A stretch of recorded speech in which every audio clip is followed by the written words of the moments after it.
जय हिंद, वंदे मातरम, जय सियाराम। मैं अमित सिंह, जनसंघर्ष विराट पार्टी गुजरात प्रदेश प्रमुख। आज तो 5 विषयों पे मैं बात करने के लिए आया हूँ और 5 विषय जो है वो हमारे जो अभी कोरोना महामारी के समय में बहुत इम्पोर्टेंट हैं, उसी की चीज़ों पे थोड़ा बात करने आया हूँ। अभी सेकेंड लॉकडाउन हुआ है। फर्स्ट लॉकडाउन का जो समय था वो 15 तारीख तक का था और 14 तारीख को सेकेंड लॉकडाउन का फिर से अनाउंसमेंट हुआ है। हमारे प्रधानमंत्री जी ने जो अनाउंसमेंट किया है जो 3 मई तक का रहेगा, सेकेंड कॉल जो बोलते हैं अभी वो चालू हो चुका है। अभी हमारे देश के अंदर काफ़ी चीज़ें हैं, उसी मुद्दों पे मैं बात करने के लिए पेश हुआ हूँ। जब 14 तारीख को सुबह 10 बजे हमारे प्रधानमंत्री जी संबोधित करने आए तो हमारे देश के मध्यम वर्ग और गरीब वर्ग को काफ़ी आशाएं थी कुछ अच्छे अनाउंसमेंट के साथ कि जो पब्लिक के लिए सपोर्टिंग में हो। लेकिन उस दिन सिर्फ अनाउंसमेंट एक ही हुआ जो 3 मई तक का लॉकडाउन रहा उसके लिए, और उसमें हम लोग भी पूरा देश हमारे प्रधानमंत्री जी के साथ है कि लॉकडाउन बहुत इम्पोर्टेंट, बहुत ज़रूरियात स्टेप है हमारे सेफ्टी के लिए। तो वो एक अच्छा अनाउंसमेंट है, लेकिन साथ में जीवन ज़रूरियात की चीज़ों का जो अनाउंसमेंट है वो एक भी नहीं हुआ। दूसरा जो पूरा का पूरा संबोधन चला, संबोधन के अंदर सिर्फ पॉलिटिकल बात हुई, उसके अलावा कोई भी पब्लिक रिलेटेड कोई भी सही चीज़ों का मैसेज पास नहीं किया गया। जैसे कि आज हमारे देश के अंदर कई जगहों पे पुलिस, डॉक्टर और नर्स, ये 3 लोग मेन रोल निभा रहे हैं। फ्रंट एंड ये हमारे जो कोरोना वॉरियर्स हैं वो हैं जो पब्लिक में जाके लोगों को मैनेज कर रहे हैं, पेशेंट को मैनेज कर रहे हैं, जो क्वारंटाइन हैं उनको मैनेज कर रहे हैं। तो उसके अंदर पूरा का पूरा गवर्नमेंट स्टाफ आ चुका है और वो लोग जब कुछ एरियाज़ ऐसे हैं जहाँ जा रहे हैं, मैं कोई जाति विशेष की बात नहीं करना चाहता हूँ, मैं सिर्फ यही बोल रहा हूँ कि जो भी एरिया में जाते हैं जहाँ ना समझू लोग हैं वहाँ पे इनके ऊपर पथराव होता है, मारामारी हो रही है, कुछ गलत चीज़ें हो रही है और कुछ लोग क्वारंटाइन हैं उन लोग भी कुछ गलत हरकतें कर रहे हैं डॉक्टर्स नर्स के साथ। तो उनके लिए मोदी साहब ने एक भी मैसेज नहीं दिया कि इस तरीके की हरकतें मत करो। डॉक्टर नर्स और पुलिस के लिए आप हमेशा सम्मान दो, क्योंकि इस समय ऐसे ख़राब समय में जो चेप रोग है वो चेप रोग के समय में भी ये लोग फ्रंट एंड खड़े होकर पब्लिक को सेवा दे रहे हैं, पब्लिक की सेवा दे रहे हैं, जो खुद के परिवार के लिए नहीं सोच रहे। तो मोदी साहब को एक उनके लिए एक अप्रिशिएट बात ऐसी करनी चाहिए थी और लोगों को समझाने की भी कोशिश करनी चाहिए थी कि भाई इस तरीके का व्यवहार आप मत करो, ये आपके लिए ही खड़े हैं। दूसरा पॉइंट ऐसा है कि आज जब संबोधन 14 तारीख का चल रहा था तो उसके अंदर पब्लिक की जो आशाएं थी उसके अंदर 2 वर्ग है, एक मजदूर वर्ग जो गरीब वर्ग बोलते हैं और दूसरा है मिडिल क्लास वर्ग।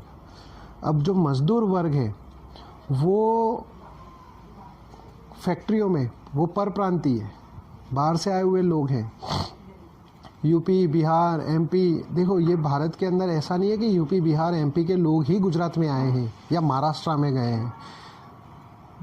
भारत एक ऐसा देश है जिसके अंदर हर स्टेट का व्यक्ति दूसरे स्टेट में जाके कमा रहा है, लेकिन कुछ परिस्थितियां ऐसी है, कुछ वर्ग ऐसा है जो बहुत गरीब है।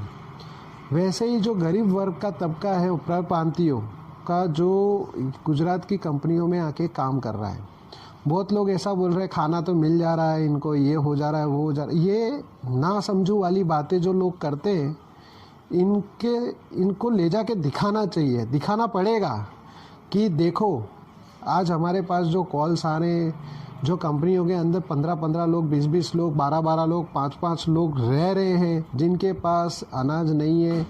सेठ लोग बोलते हैं ना कंपनी के अंदर, मोदी साहब तो आग्रह कर रहे हैं कि आप 2 टाइम का खाना दो, पगार दो, सब दो, पर इसके अंदर भी सिक्के के 2 पहलू हैं। कि कंपनी का मालिक कितना प्रोवाइड कर सकता है, उसकी भी तो एक लिमिटेशन है। दूसरी चीज़, जो मजदूर वर्ग है उनके यहाँ पे जो काम कर रहा है, अगर उसको भी पैसा नहीं मिलेगा तो खाना कहाँ से लाएगा। आज वो उसका गांव, देश, परिवार छोड़ के वो आज इधर है, उनके पास कुछ भी नहीं है, ना राशन है, ना तेल है, केरोसिन है, क्योंकि इनके पास गैस नहीं होती है, इनके पास प्राइमस होती है, ना केरोसिन है ना कुछ है। ये लोग बेचारे 2-2, 3-3 दिन पानी पी के जी रहे हैं। ये लोग गवर्नमेंट से मदद मांग रहे हैं, मदद मिल नहीं रही है। प्राइवेट लोग जो खुद संस्था या खुद अपने सेल्फ से जो सेवाएं दे रहे हैं, इन लोगों से सेवा लेके इनको सेवाएं कैसे कैसे मैनेज हो रही है। सरकार इस चीज़ पे कोई प्लानिंग ले नहीं रही है, कुछ इनके पास ठोस काम नहीं है कि इन लोगों को ये लोग सेवा दे पाएँ। आज कल की बात है, कल हम लोगों को एक कॉल ऐसा आया जिसके अंदर एक थे, उनका फ़ोन आया। वो महिला का फ़ोन आते ही वो महिला रोने लगी। उनका 2 महीने का बच्चा था और वो महिला खुद 2 दिन से पानी पी के जी रही थी और वो मेघानी नगर विस्तार में रहती है, अहमदाबाद में। ऐसे सिचुएशन देखने के बाद ऐसा लगता है कि हमारी सरकार कुछ कर नहीं पा रही है। जो 1,70,000 करोड़ का फंड एलोकेट, मतलब जो बजट पास किया, जो पीएम केयर फंड्स के हिसाब से फंड ले रहे हैं।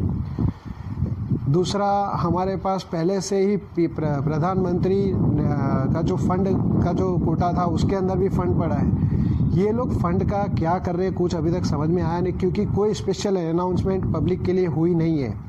पब्लिक को पब्लिक के हाल पे छोड़ दिया गया है। ये 1947 का भारत नहीं है, आज ये 2020 का भारत है। 1947 के भारत होता, 1950 की बात होती तो हर इंसान समझता कि भाई समझ सकते हैं, लेकिन आज 2020 में हम डिजिटल भारत की बात करते हैं, महासत्ता की बात करते हैं। महासत्ता में ये हाल होता है कि लोग रो रहे हो, मर रहे हो भूखे, 2 दिन 3 दिन का खाना ना मिल रहा हो। महासत्ता के अंदर देखिए अमेरिका को। अभी कुछ लोग ऐसा भी बोलेंगे तो अमेरिका चले जाओ। भाई क्यों जाए, टैक्स हमने कमाई यहाँ पे करके यहाँ पे टैक्स पे किया है, हमारा जन्म यहाँ पे, तो हम हमारी आवाज़ क्यों नहीं बोल सकते। अमेरिका के अंदर लॉकडाउन हुआ है तो लोगों को पैसे की दिक्कत नहीं आ रही है, वहाँ पे जितनी उनकी इनकम है उस हिसाब से उन लोगों को फंड दिया जा रहा है घर चलाने के लिए। यहाँ तो ऐसा बोल दिया गया है, पड़ोसी अपना एक दूसरे का ध्यान रख लो। ये 1950 का भारत है, यहाँ पे टैक्स के पैसे जा कहाँ रहे थे, आज तक हुआ क्या है हमारे यहाँ। आज मैं आपको अहमदाबाद, किसी को भी अगर क्वेश्चन है, आओ मैं बाइक पे मेरे लेके चलता हूँ, लॉकडाउन खुलने के बाद पूरे अहमदाबाद में रोड दिखाता हूँ, कहाँ खर्चा किया है, कुछ नहीं है साहब। हमारे रूपाणी साहब खुद बिना मास्क के बैठते हैं मीटिंग में, न्यूज़ में देखा होगा, कोरोना टेस्टिंग हो चुका है उनका भी। तो ये है हमारे यहाँ की सरकार के बड़े लीडर्स, इनकी यही मानसिकता है। दूसरा आता है मध्यम वर्ग। मध्यम वर्ग के अंदर 2 प्रकार के लोग हैं। एक बिल्कुल गरीब तबका, जॉब वाला तबका है, जो जॉब करता है, उसको भी 20 से 25% सैलरी मिल रही है कंपनियों में से। दूसरा तबका ऐसा है जो अपना कारखाना चला रहा है, उस हिसाब से वो कमा रहा था और जीवन व्यतीत कर रहा था। आज जो सैलराइड पर्सन है मध्यम वर्ग का, उसको फिर भी 30% सैलरी मिल रही है, तो उसका खाना पीना रोजगार चल रहा है।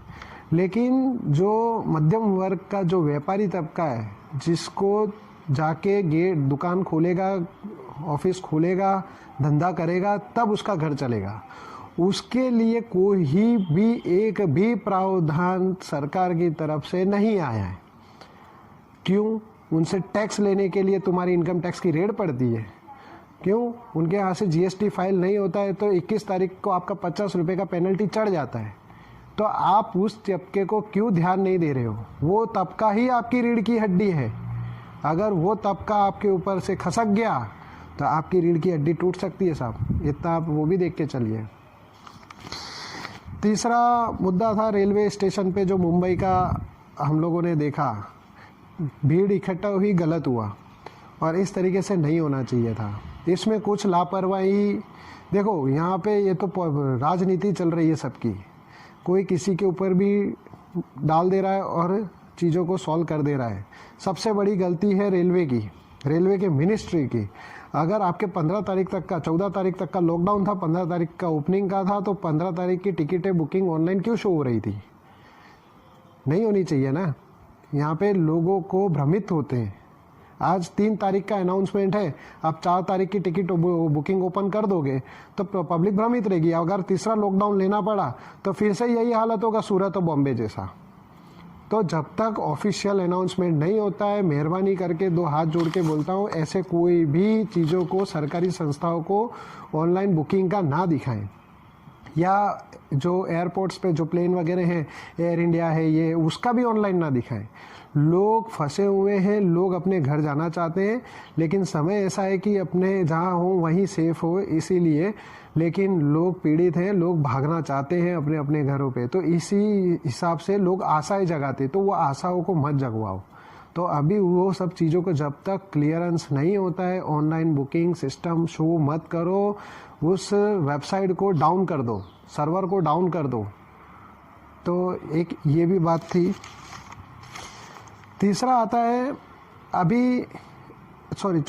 चौथा पॉइंट ऐसा है कि मध्यम वर्ग, लोअर मध्यम वर्ग और गरीब का तबका, गरीब वर्ग, तीनों आज कमाई नहीं कर रहा है, घर पे बैठा है, लेकिन लाइट, पंखा, स्कूल की फीस, बाकी ये सब खर्चे चालू है, मीटर चालू है, बराबर है, सोर्स ऑफ इनकम जीरो है। तो सरकार को ये चीज़ पे भी ध्यान देना चाहिए। मैं ऐसा नहीं बोलता हूँ कि जो एसी चला रहे हैं और 15,000 लाइट बिल आता है तो उसका माफ़ करो, मैं उसके फेवर में नहीं हूँ।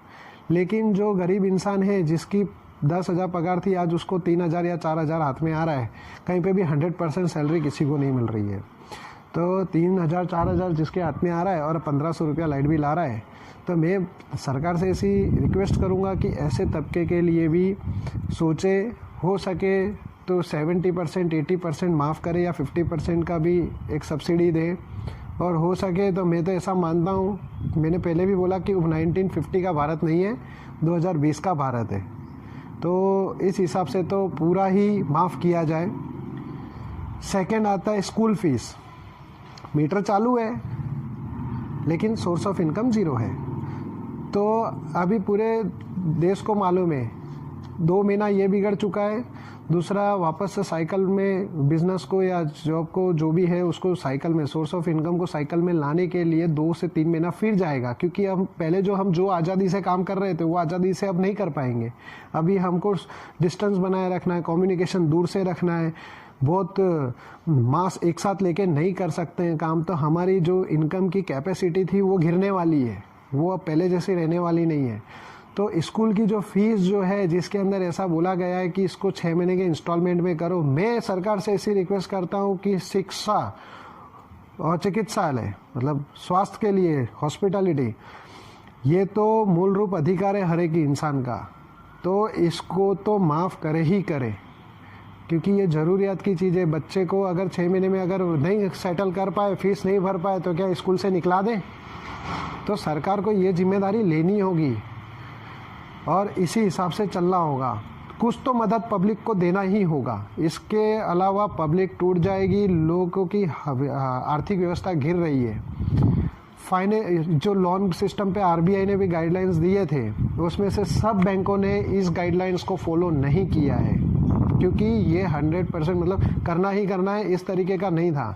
ये जिस बैंक को अगर सपोर्ट देना है वो दे, नहीं देना वो नहीं दे, इस तरीके का सिस्टम था, जिसके अंदर काफ़ी लोगों के इंस्टॉलमेंट कटे, मेरे खुद के भी कटे। तो लोग फाइनेंशियल अब टूट रहे हैं, क्राइसिस आ रही है, तो सरकार को मदद रूप से खड़ा हो जाना चाहिए। पब्लिक को सरकार से बहुत आशा है, और मोदी जी के साथ सब खड़े हैं, लोग लॉकडाउन में भी खड़े हैं, मोदी जी जो बोल रहे हैं वैसा सब कर रहे हैं, लेकिन मोदी जी को भी अब पब्लिक के लिए सोचना चाहिए। मैं ऐसी आशा रखता हूं कि हमारी भारत सरकार पब्लिक के लिए सपोर्ट में आए, और काफ़ी जो हमने पॉइंट्स रखे, जितना अपने में बुद्धि है उतना उस हिसाब से हमने बताने की कोशिश की है। और भी लोगों को अगर कुछ पॉइंट्स याद आते हैं तो मेहरबानी करके अपने ऐसे ही कुछ छोटे वीडियो बनाएं और पब्लिक में शेयर करें, फेसबुक में शेयर करें, यूट्यूब के द्वारा शेयर करें। सोशल मीडिया एक ऐसा माध्यम है जिससे सरकार तक बात पहुँचाना बहुत आसान है। तो मैं आप सबसे आशा रखता हूँ, जो तकलीफ है, जो इंसान सहन कर रहा है, उस हिसाब से छोटे छोटे वीडियो बना के शेयर करें और सरकार को ये बात पहुँचाएं, और मदद सरकार भी करे, ऐसी हम आशा रखते हैं। जय हिंद।